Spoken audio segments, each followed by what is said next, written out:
That breaking news continues here on KCAL News at 10. A pursuit ends in a crash on the I-70 in Sun Valley, near the 170 rather, in Sun Valley, near Roscoe Boulevard. A driver was wanted for driving aggressively.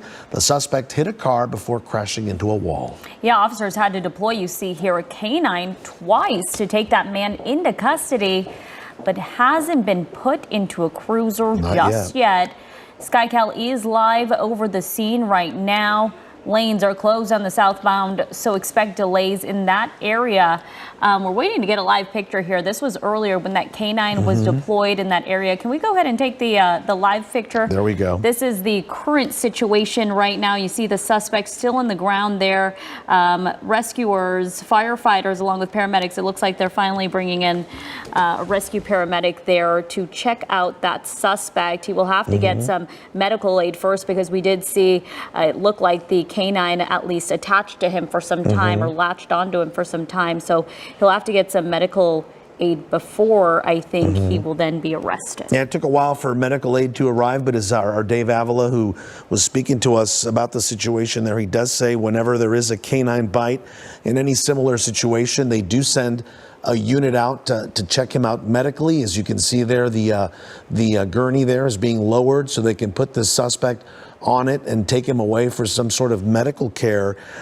It looked for a moment that he might have been having some sort of medical emergency. He was handcuffed to the back. It looks like he slipped out of those cuffs, and now he is on his back, handcuffed in the front, and officers there look like they were trying to calm him. This was a rather erratic, very stressful situation. A driver fleeing the CHP, throwing things out of the car, getting out of the car. A canine officer was deployed at first. This man got back into the car, drove a little longer before sideswiping this other car on the scene there on the 170.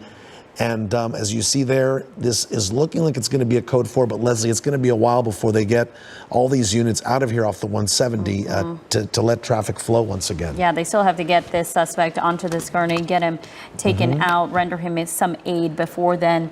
LAPD, and I believe that's LAPD as well as CHP, there on the ground, can actually get off the freeway. Of course, this is all breaking here on KCAL News. So once we get more information, we will bring it to you. And we'll keep monitoring the situation here. Indeed. Okay, well, good evening, everyone. I'm Leslie Marin. And I'm Juan Fernandez. Our other top story here at 10. It's been nearly 48 hours of strikes and retaliation. The attacks are prompting rallies happening in major cities across the U.S. Many gathered outside the Israeli consulate in San Francisco. Others were in Times Square in New York City. Yeah, demonstrators also chanted their support for the Palestinian people in front of the White House. Well, tonight in Bel Air, a vigil for Israel just wrapped up. It was held at the Stephen Wise Temple. Mourners honor the victims killed in the attack, praying for peace and the safe return of those held hostages. KCAL News reporter Lori Perez live at the temple with more for us tonight. Lori. Good evening. Hundreds gathered here tonight. The rabbi saying tonight was about community, it was about comfort, but it was also about action.